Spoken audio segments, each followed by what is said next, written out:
Previously on agentpalmer.com, sometimes 3 isn't the magic number. An object of beauty is in the eye of the beholder, and we are more than halfway through the episodes that will be contained in One Final Question Volume 6. Can you believe it? This is the Palmer Files, episode 141 with Alex T. Dragonson, who happens to share more than just a few fandoms with me. We met on Mastadon, and outside of a few threads there, this is our first real conversation. We discuss music, knitting, anxiety and anxiety remediation, work-life balance, early internet experience, hermitcraft, FOMO, and much, much more. Are you ready? Let's do the show!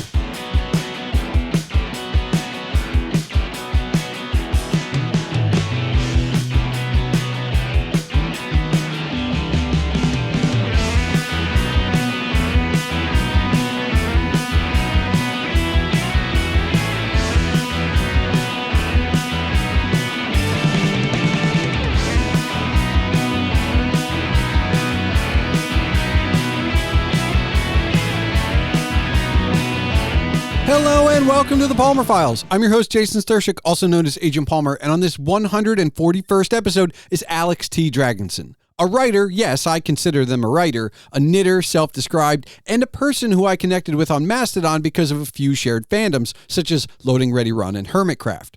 During this episode, we'll discuss being creative, mental health, anxiety, balance, writing, YouTube, controlling your own algorithm, FOMO, and just how much of ourselves we bring to other people's fiction. All of that and a whole lot more is coming your way shortly. But first, remember that if you want to discuss this episode as you listen or afterwards, you can find all related ways to contact Alex and myself in the show notes. You can visit Alex online on Mastodon as Wizard of Docs or on wizardofdocs.neocities.org. Don't forget you can see all of my writings and rantings on agentpalmer.com. Of course, email can be sent to thepalmerfiles@gmail.com. So without further ado, let's get into it. Alex, we met on Mastodon. Kind of. Like, you followed me at some point, and that's how I knew you were, you weren't just some random stranger sending me an email about a podcast. That's where you know me from. Yes. And we cross over in fandoms, and it feels like I want to say talents, but maybe just skills, because writing comes up a lot in your. I'm a lurker, so I'm just seeing the things, and I'm like, oh, this is definitely someone who's knows the pain of writing or creation. I don't know which. I mean, yeah. Like, first thing, I don't like to think of it as talent, because I was a gifted kid. I've done gifted burnout. All of those things that came easily to me when I was younger, that maybe I have to work more on now. I can get back up to where I was, maybe, but like, it's just sort of an art thing that I watched a lot of Bob Ross in lockdown. Okay. And my main takeaway from that was talent is a pursued interest. Anything you're willing to practice, you can do. Yeah. And it took me a couple of decades to find things that I was willing to practice.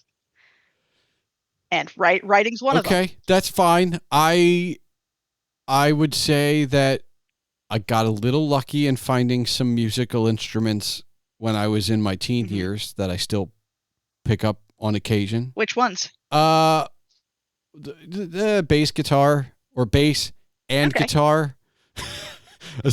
Yeah. I did piano lessons 1st through 8th grade, violin, kindergarten through high school, clarinet 5th grade through high school, and somewhere in there I picked up the guitar. Like, the guitar was the only one I actually got excited about. See, practicing. So now, decades later, I regret not learning the piano. That's the one that got away from me, because I like to say I'm good enough to be bad at drums. Yeah, that's not a bad way to think about it. Let yourself be bad at stuff. It's the only way to get good at stuff.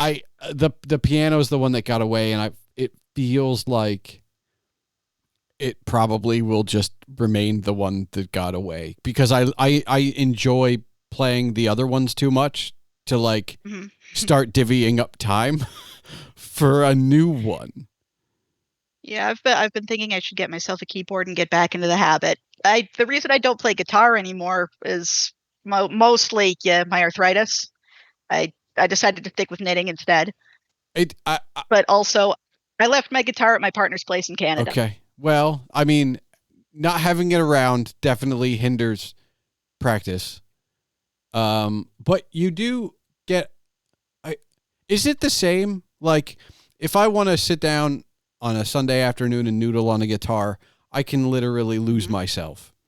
If you sit down on the couch and start with the needles, they're needles, right? Okay, Yes. so if you sit down with the needles, can you just lose yourself for a little bit, like zen out a bit? Yeah, kind of depends on what I'm working on. It's pretty good for my mental health, actually. And it was, I was really scared when I got diagnosed with arthritis that I would have to give up knitting because it's just so calming. So we're gonna take a stab right at this right now. Did you take up knitting because you knew it would be good for your mental health, or did you? No, I took up knitting because I got introduced to Doctor Who in college. I am aware of Doctor Who.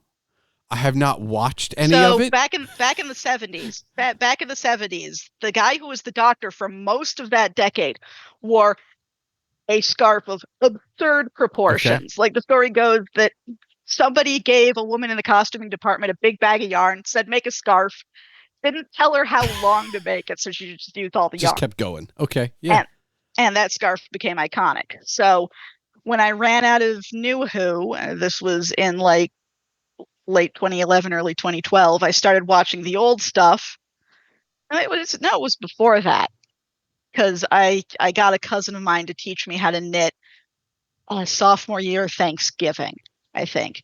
And then I went to Walmart, got myself those big, chunky, super saver skeins in all the right colors, and I made myself a Doctor Who scarf. That was 6 straight weeks of doing the same exact motion over and over and over, and then I felt like I knew what I was doing. It's an amazing way to learn. Like, one big project like that, and I feel like perfect.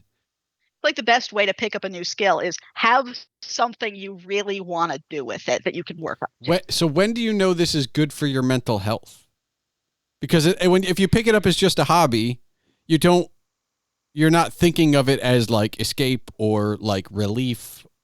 That was probably in grad school. I think I developed my anxiety while I was writing my master's thesis. Okay. And that was probably around when I realized that knitting was making me feel better. But also, when my arthritis was bad and I couldn't knit, I got anxious because I couldn't. Okay. I didn't have my fidget toy. Okay, I gotcha. I'm a little jealous in maybe the darkest way possible that you have an actual Big Bang in at least the way you introduced it for your anxiety, because mine came completely out of left field, and I had 2 isolated panic anxiety attacks, followed by a third one that just kept on going, and then I had to learn to live with it. And it was like, but there was no, there was no, you don't know what set it off. The first 2 happened randomly, and the first one happens when I'm in a good place. Right. And I've told this story, and I've been telling this story a little bit more often in my real life. I told this story way back in episode 13 of this podcast because I wanted to tell the story. I wanted to get it out there. Yeah. Recently, I've just been telling it to people who have known me for years. Mm-hmm. But I guess I just don't talk about it. And I obviously it's not something I hide, but it's also not necessarily something you just, I'm not wearing, hello, my name is anxiety. Like, that's not the name tag I wear. You know, I think we're very lucky to live in an age where internet discourse is perfectly fine with people talking about their mental health. I can say, "Hello, my name is anxiety" in my Mastodon bio, That's and true. people will go, That's true. people will go, "Lol, same." Yeah, but the first I'm at a baseball game when my first attack happens. I've been to plenty of baseball games in my life before and since. Nothing happened. It's not like my team lost. Like nothing game related happened. Nothing with the people. There's just random. Okay, here we go. This is your first one. You're gonna it was almost like my internal clock was like, you're gonna remember this one. Yeah, it's just anxiety is something humans evolved when we were prey animals, and our brains have not let go of that because sometimes it still saves our lives. Yeah. Although, I'm just sitting in the upper deck along the third baseline at Camden Yards in Baltimore. And it's like the second inning, and nothing's going on. It's a beautiful Saturday afternoon, by the way. I have no idea why that many years ago at this point. Some switch flipped in your brain it's just that said, now you're going to be scared of stuff. Here we go. It's time. It's wild. But I find myself telling people a little more often, and it's really because I want them to know that when I say, no, I can't do this thing, it's not personal. Yeah. And it's not because I don't want to. It's just your brain can't relax. Yeah. Well, there's always an argument to be made that maybe this was like the overload, because I never could relax. Like I don't know that I would say I have like ADD or ADHD or any of those kind of things, but I am conversely or equally a workaholic. So while I don't have to always be doing something, and I don't have to always be motivated or stimulated or any of those things, I am always working on whatever's next. Yeah, I'm not a workaholic. I never want to be a workaholic. I think, early on, like I said, I was a gifted kid. School was easy. It was the social stuff that I struggled with. And nobody was giving me classes and tests on how to do that. And more recently, I work in the tech sector. I'm a technical writer. And one of the things I learned earliest in this line of work is your employer will try to erode your boundaries. Don't let them. Oh, yeah. And so I've always been very careful about keeping as much time as I can to not, I'm not going to say I slack off. I get the work done, but I try and spend as much time as I can recovering from doing the work. And I don't always get there. Like sometimes even, I took some time off to do this episode, and like when I'm not working, I'm worrying about work. That's what I mean when I say my brain can't relax. Okay. There's always something that somebody's expecting me to do. So I haven't been able to write for myself consistently in years. Do you miss it?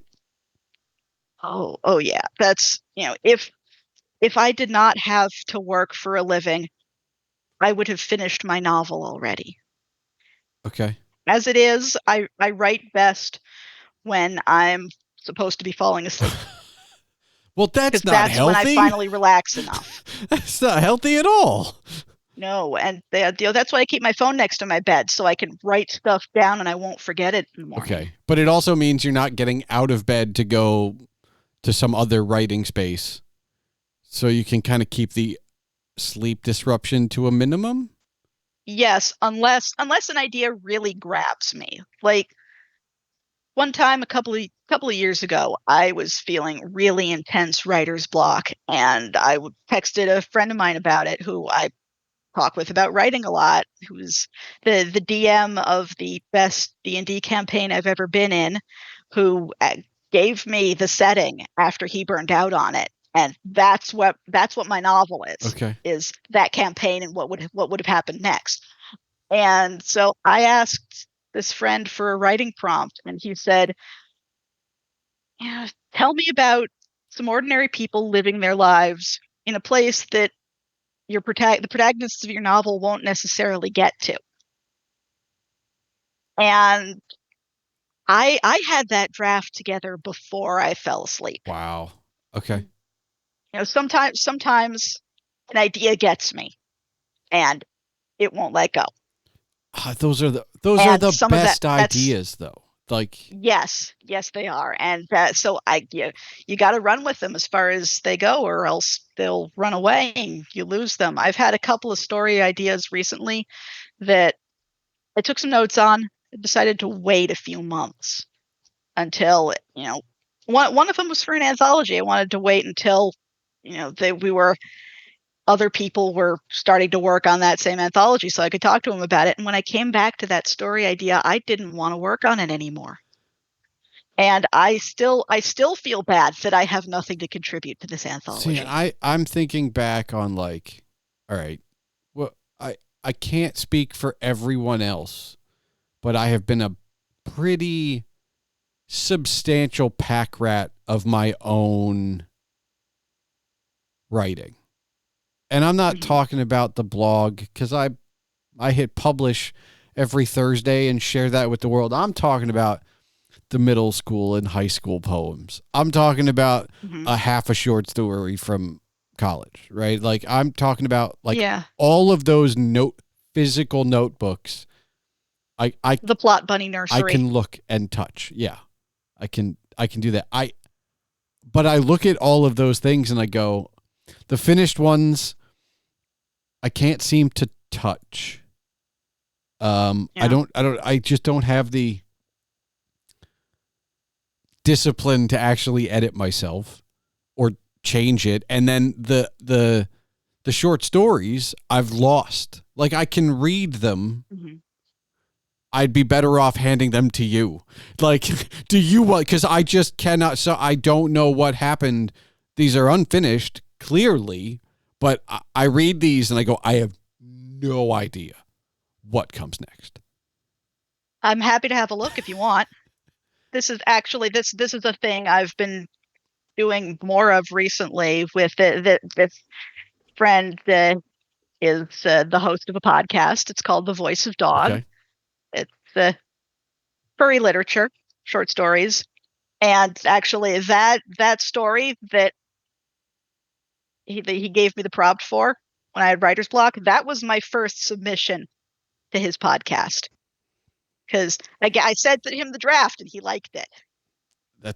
And then after that episode went up, he invited me into this Telegram group for contributors to the podcast. And I've made a bunch of great friends there, and just kind of getting into each other's heads, into each other's settings, and just helping each other figure out what comes next. So that leads me to this. Those people in that Telegram, they're global, probably, or regional. Yeah. They're not all down the street. Yeah, no, they're my friend who hosts the podcast. Yeah. Lives reasonably close to me, but like there's people all over the US and Canada, and there's even some in the UK and Australia and other places that I am forgetting. Okay. But yeah, it's a global group. So how, because this is, so I am the worst hypocrite when it comes to this, but as someone who is married to somebody that I met online. Like, we met on Twitter because we both were tweeting and listening to the same podcast. Yeah. And I have a group of friends because of that,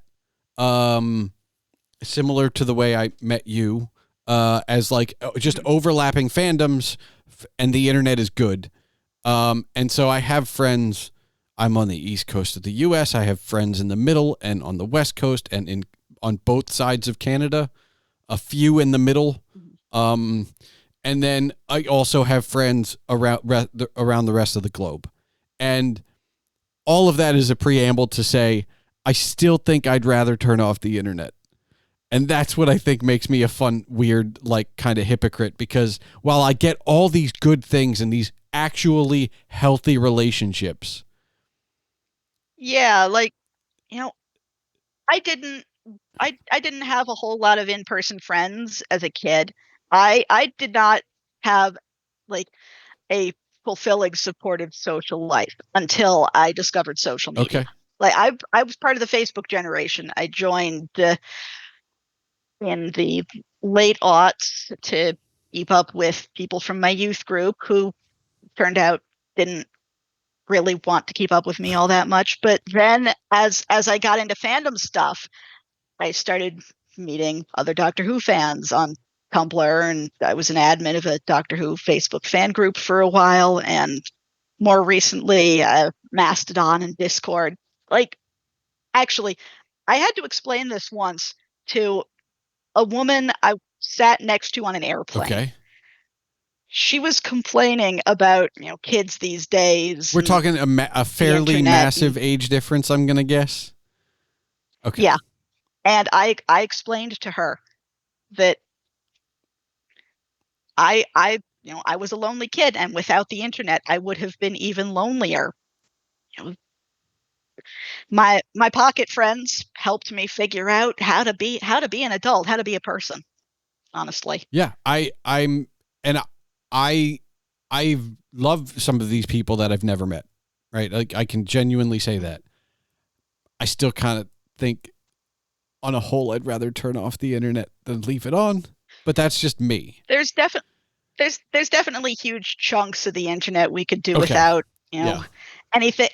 anything Elon Musk has his tentacles in, for one. I would just say, go back to the paper. Let's go back to an actual newspaper and no news on the internet. Let's do that. Like, I kind of wish I were 10 years older so I could have come onto the internet 10 years earlier and really experienced, Usenet and forums and stuff. So what was your first? It was smaller. What was your first online experience then? AIM. Okay, so and then Facebook. So that means that because I was an early adopter of the internet, and when I talk about the internet, I talk about getting onto Prodigy and which was a small service here on the East Coast. As I just learned out, not too long ago, that it was a regional service. I was like, okay, and that got me access to the wider World Wide Web. So I used to pick on contemporaries for being in their walled AOL gardens. But I started out on ICQ and IRC, and I eventually only ended up going to AIM because that's where that's where everybody gravitated towards. Yeah, it's like the big centralized platforms are just they're good at promoting themselves. Yes. And that's that's both one of the great things about Mastodon and one of the terrible things about Mastodon is it's not that, which means it has an image problem. Yeah. Well, but I also feel it's hard to it's just hard to get people out of it. Yeah. Out of the walled gardens and into places where they objectively have more control over their information, because doing new things is hard. Oh yeah. Doing new things is hard if you're comfortable. If you're uncomfortable, maybe say as the reason why I find myself on Mastodon and Blue Sky and Threads because Twitter became untenable, the change is not that hard. Yeah, but even Threads is a whole other discourse. I would like to think of it as a way to show, people who have been locked into the Facebook ecosystem, other things that the internet can be. But there's a lot of people on Mastodon who are more worried about Facebook getting its tentacles into Mastodon. Yeah, that's fair. So it's complicated. Yeah, it is. But there are times when I find myself wanting either to turn it off, like I said, or just make it, that I sound like I don't mind being the crotchety old man by saying this, but let's make getting on the internet as easy as it was at the beginning of War Games starring Matthew Broderick, right? Like, let's make it so that you need a phone coupler and you need to know a telephone number and you have to get a solid connection. Let's not make it easy. Maybe that would solve some of our problems. Yeah, I think that's a very first world perspective. Yeah. Well, I was also thinking, I watch a YouTube channel called Retro Days, and as you're listening to this, listener, it's 2025, but as we're recording this, it's the fall of 2024. And I just watched their special on back to school shopping, basically. And I was just thinking, like, kids these days don't carry books around anymore, so they don't need the brown paper bag to cover their books necessarily, or the fancy ones. They just don't have books. Like, I don't even think I had my textbooks had, like, I didn't get special covers to put on my textbooks. They were just the books. Yeah, we used to just cover them in the whole, like, brown paper shopping bag thing. But yeah, if textbooks are going digital, that's probably on balance a good thing. Like, fewer teenagers with back problems, hopefully. You don't want that. You don't look back and go, like, they should suffer like I did. Like, that's not. No. No, I don't. You are so much nicer than I am. Like, just on a whole, so much nicer. I don't know if it's nicer so much. I just like breaking cycles of violence. Okay. Like, have you read Homestuck? No. I think that was the first work of fiction I had that really laid this out for me. Was just the desire that there's a lot of revenge happening back and forth. There's a lot of wanting to make people suffer because you have suffered. And, there's a lot more to Homestuck. There's also in some ways a lot less to Homestuck. There's a perspective from which it's just a shitpost parody of adventure games that got massively out of control. Okay. But it's also a multimedia masterpiece. And, like, my partner makes fun of me for occasionally for getting so excited about it, because this Homestuck is not the first, not the first massively multimedia work to do stuff like this, but it's the one my generation has. Okay. It's that inspired people to play with formats, to do that sort of, to use that sort of adventure gamey trope.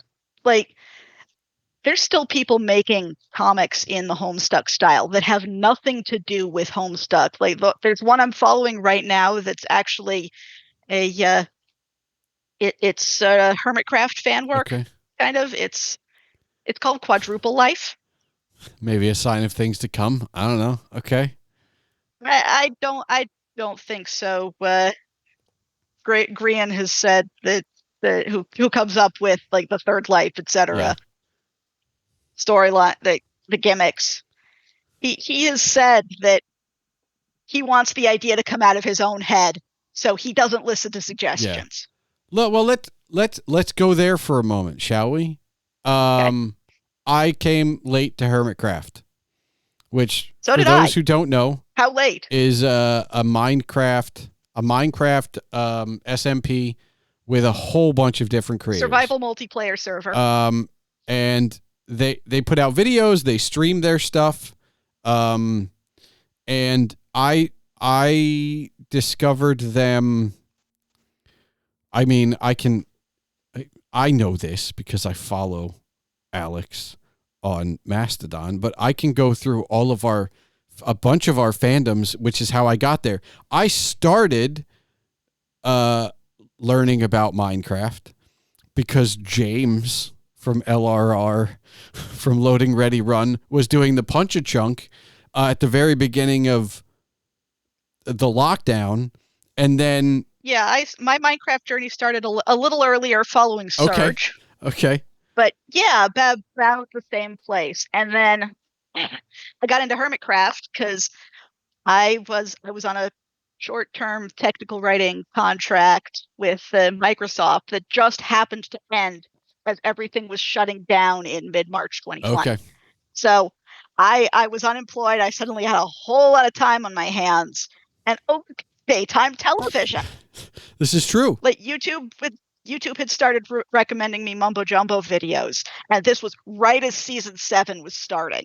So from Mumbo, I found Grian. From Grian, I found Scarred. It just kind of radiated from there. It took me a little bit longer from James, but I went to Empires first, Yeah. and then because of the Empires is a different SMP, and because Empires crossed over, not in actualness for season 1, but like with the members, a lot. Yeah, a couple of Empires players joined Hermitcraft for season 8. But there was also Secret Life happens at that time, which kind of introduces me to a lot more Hermitcraft members because like Joel and Lizzie and Scott and all of the people that were on. And so it's a long way to say that I am a late 30s, early 40s guy watching Minecraft YouTube videos and loving it. Like, I make no apologies for it, but it is very much not what people expect. I was at a function with like a 12-year-old talking about Grian. Nice. For like, it's just, I know that I'm their age. I'm the age of most of the people there for some of it. And it's just like, I can watch this and so can 12-year-old, and hopefully we're going to get different things. But yeah. And like there's layers, so many layers to it. There's, you've got the builds on the one hand, and there's some of the players get into really technical stuff. And then just on top of that, there's this amazing layer of improv comedy.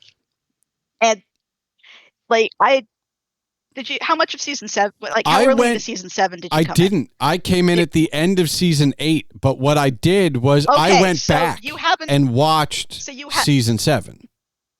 So you had a lot less experience of Hermitcraft before they got the proximity voice mod.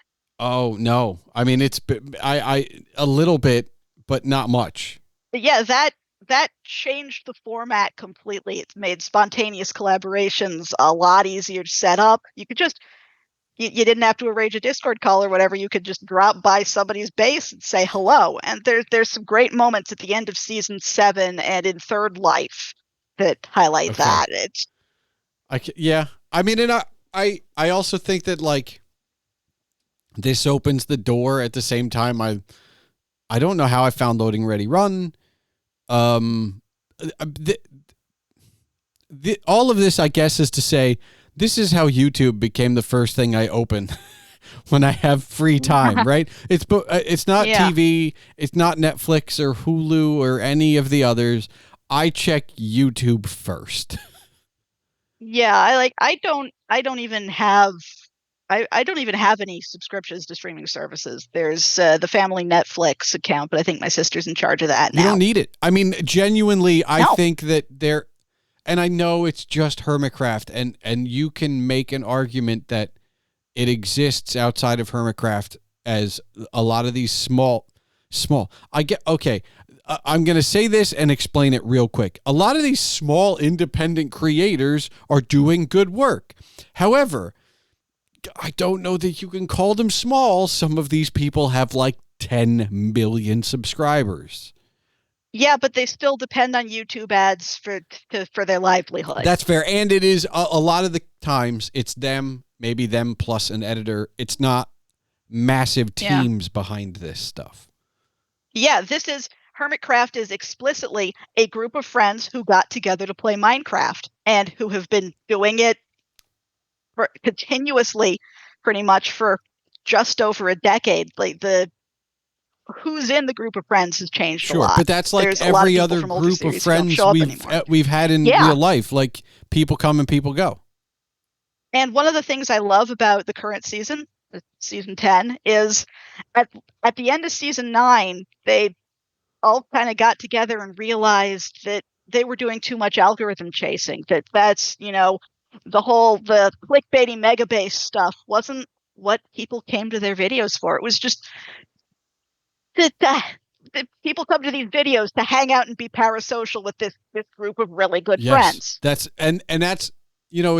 that's kind of what my hook was with going back to season 7. I watched Iskal and Etho, who were sharing a base.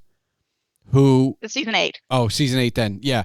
And it's the one where they were up on the cliffs. Yeah. And what was interesting to me was they had amazing interactions together.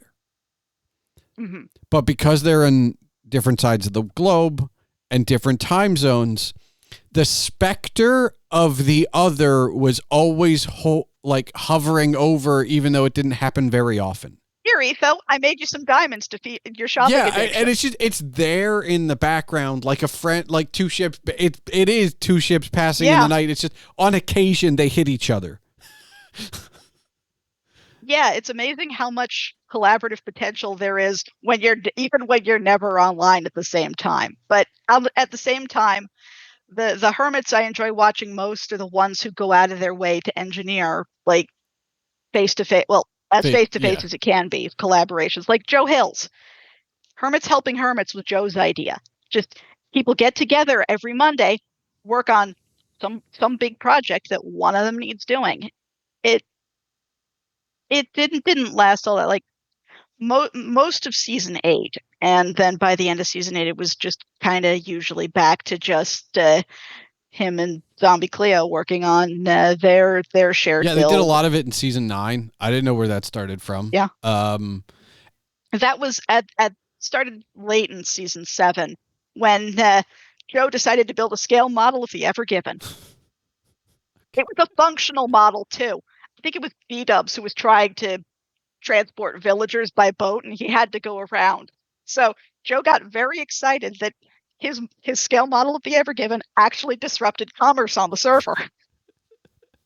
I mean, but this is how, to someone who has no idea about Minecraft, no idea about YouTube, no idea about SMPs, what you've just heard us talk about for the last 10 minutes is what people that didn't watch Game of Thrones heard when Game of Thrones was on HBO. Except I feel a lot better about watching Hermitcraft. Game of Thrones just got depressing. Well, I didn't. I watched a season and a half of Game of Thrones, and then I just kind of shook my head through conversations with people that kept watching. I didn't even watch the show. I read the first book. I regret finishing the first book. It was not for me. I didn't have an interest. For somehow the Tolkien fan in me. Part of the last 5 years or so for me, I think, has been a bigger focus on curating the art I give my attention to just, there's enough depressing shit happening out there in the world. There's enough scary shit. I don't need that for my fiction too. I want fiction and the art more generally that I interact with to be places I actually want to spend my time, and that's also something I try to focus on in my own writing. Well, and it's how I ended up going from being subscribed to 1 million podcasts and listening to them to being to subscribe to 1 billion podcasts and not, because I started listening to music again, and I went, my mood's better when I listen to music. Nothing again. These are not like podcasts that are depressing. Most of them are just comedy podcasts. But at a certain point, it's really hard for the world, the people that are trying to create something, to avoid some of the negativity from like the outer, I guess. And so I can pop on an album from 1997 and just sit and listen or do anything else and just be happier because I remember 1997 and it was a simpler time.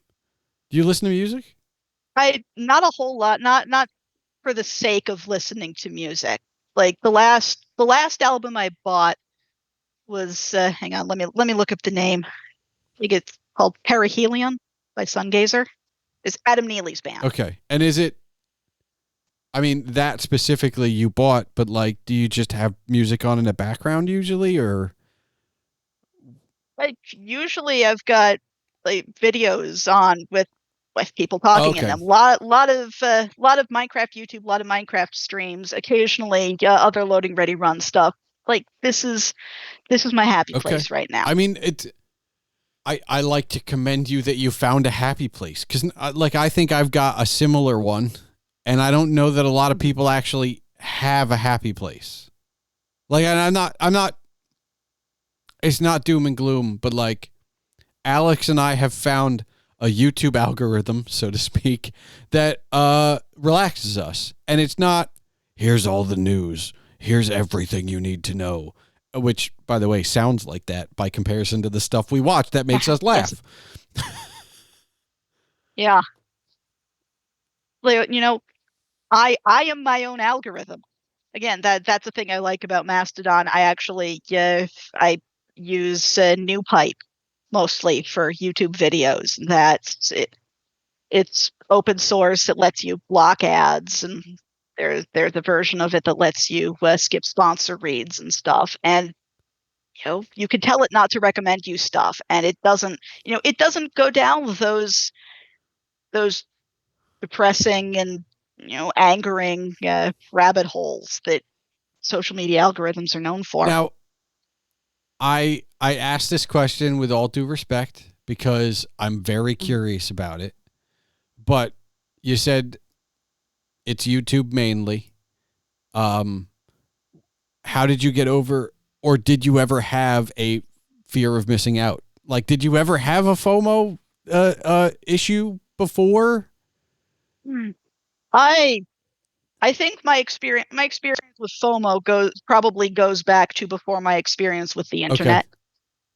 Because again, I didn't have a whole lot of friends as a kid. I always knew I was getting left out. And it's not so much the internet that sets off FOMO for me.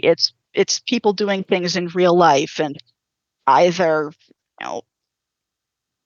my anxiety tells me that people have forgotten about me, and that's why I don't get invited to things. Okay. I mean, I legitimately did that to parts of my family. Like when my anxiety was at my highest, I didn't go anywhere. I didn't go to any family gatherings for a few years, and then at a certain point you stop being invited because you don't go. Yeah, anxiety does that to you. And I feel very privileged to have friends who are kind of in the same boat as me. So if I just kind of forget, I can talk to them for a month, and I can, when I do remember, I can come back and poke them and say, "Hey, how are you doing?" And they'll respond like I wasn't gone. That's pretty big, and I think that's an internet thing. I genuinely believe that because it's a time zone thing, and it's an internet thing, because like I wouldn't know anybody. How often am I going to know somebody outside my time zone without the internet? And if you're not in my time zone, I can pick up the phone and call you, but most of the time I'm absent-mindedly going, "Oh, I just texted so-and-so, and for him it's 6 a.m. and for me it's 9 a.m. Oh, like, that's that kind of asynchronicity is one of the great things about the internet. Yeah. Have you read Because Internet? No. Should I? Okay. Yes, it's this internet linguist Gretchen McCulloch has written an internet linguistics book. Okay. It's it's really good. It explains a lot of the social dynamics you see online, especially like generational gaps. And This feels like a book I'm going to have to my read dad, and give to other people. yeah, my dad is an English professor, and I talked him into teaching it to his freshmen. And the question he gets consistently is, why doesn't it mention TikTok? Because it was written before TikTok existed. And my response to this is, okay, there's a homework opportunity. And I don't know if Dad has done this yet, but I would say to his students, you've read this book, you know a little bit about how Gretchen McCulloch thinks. Write me what you think she would say about TikTok. Yeah. Okay. I mean, it's yeah. And by the way, that's a homework assignment that keeps on giving, because 10 years from now, when there's 3 new platforms, they can write about each of them. Absolutely. I now treat all platforms equally, not in that they all get my time undivided, but in that I know that they're not permanent. I know everybody thinks Facebook is permanent, but it's not. And it's all based on user base. As I know that investors say, as long as it makes money, it'll be around. But that's not really how it works. If the younger generation gives up and the older generation dies, no one's on Facebook anymore. Yeah. Now, I do like to think Mastodon is a little more resilient to it, because Mastodon is not one social media platform. It is many, many social media platforms. And you see the churn of new instances popping up and others going under all the time. There's, got to make moving between them easy. And that's, I think, how Mastodon sustains itself. I did have a GeoCities website back in the day, though. And GeoCities is gone now. And I know that was mainly a money issue, and it got sold and moved around a lot, a bit like a commodity, even though it wasn't. But I look at everything as temporary on the internet now. Like I just do. And I think it's not great, because it also means that when I look at anything on the internet, like, hey, you should market your podcast on TikTok. It's like, I very much could, but I also know that it could go away. In the same vein, archive what you can. Like one of my favorite web comics from a while back, A Miracle of Science. I think my partner introduced me to it. Not sure, but it's this great science fiction story about a world where basically mad science is a communicable disease. Okay.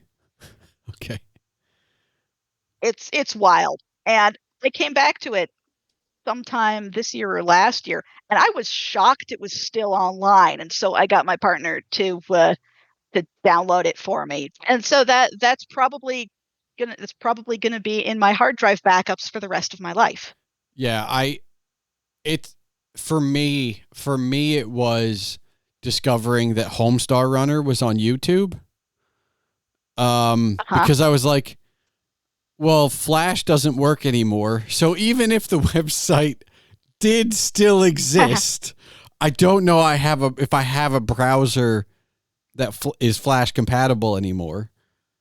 But that I just missed Homestar Runner. Like, I don't know if it was probably more of a where I was getting my fiction from than an age or any other kind of demographic thing. Because like I had a friend in elementary school who loved Homestar Runner and quoted it constantly, and I never knew what she was talking about. Okay, so yeah, that's Homestar Runner feels to me like a band. Like you have to actually. There's always look we. For our generations, even plus or minus 10 years, there was always that one guy in high school who loved Rush. But that did not mean you went out. I knew that guy. Okay, but that did not mean that the people you talked to about Rush went out and listened to the album. And I think that Homestar Runner's very much like that. I mean, in terms of Rush, I did go out and listen to A Farewell to Kings because this guy was cute. But have you listened since? I haven't gone out looking for it. And my partner also likes Rush. They've probably got they've probably got, albums in a format I can listen to if I want to, but like, I don't know. It just, it seemed like suitable music for the moment I was listening to it in. Like, it's like Catcher in the Rye. My high school novels teacher, like this was the senior honors lit class, would not teach Catcher in the Rye because she thought it was bad. And I read it at about that time and was like, no, it's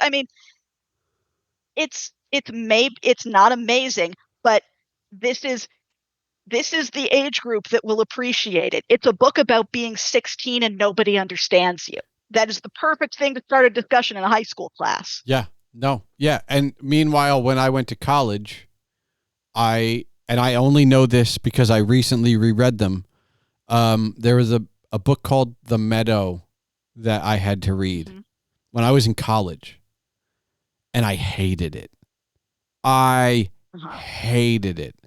And I've been trying to downsize my library, so I've been reading and sometimes rereading books. And I reread The Meadow as a 38-year-old. And I went, I like this. But I also am smart enough to go, I absolutely know why 19-year-old me hated this. Also, why was anybody forcing a 19-year-old to read this book about old people? Like, I know I'm an old soul, but I wasn't that old yet. It's a book you have to age into. It's amazing. It's amazing how much of yourself you bring to somebody else's fiction. Right? Oh, yeah. That's a different podcast. That's not even a different episode. That's another podcast. Yeah.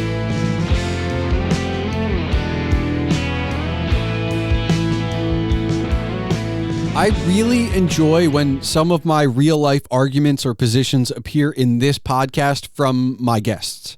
It doesn't happen often, but when it does, I usually smile. But this time, I'm not just going to smile, I'm going to reiterate it. Alex controls Alex's algorithm. I control my algorithm. And yes, you should take control over your own algorithm. You see, the thing is that your feed isn't just what you've programmed the site or platform you are on to know what you like. It's also any random aside, any loaded link from someone else. That's why I don't use my YouTube when I'm doing research for something. My algorithm is based on what I watch, and I control that based on if I use the platform logged in or not. It can be that simple. And I appreciate that if you're listening now, I'm part of your feed on something. Apple Podcasts, Spotify, YouTube, wherever you're getting your podcast. Thanks for making this a part of your algorithm. And of course, thank you for listening to the Palmer Files, episode 141. And now for the official business. The Palmer Files releases every 2 weeks on Tuesdays. If you're still listening, I encourage you to join the discussion. You can find all related ways to contact my guest, Alex, and myself in the show notes. You can find Alex online on Mastadon as Wizard of Docs or on wizardofdocs.neocities.org. The music for this episode was provided by Henno Heitur. Email can be sent to this show at thepalmerfiles@gmail.com. And remember, your home for all things Agent Palmer is agentpalmer.com.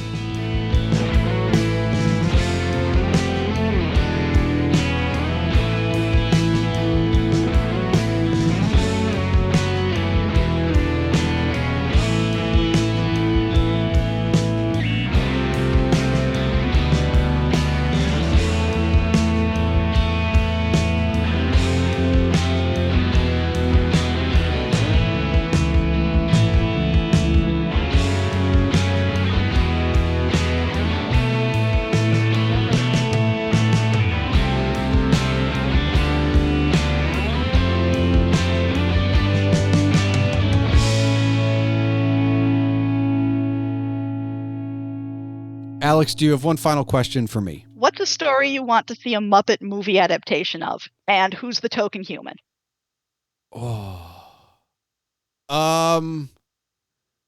So many. I mean,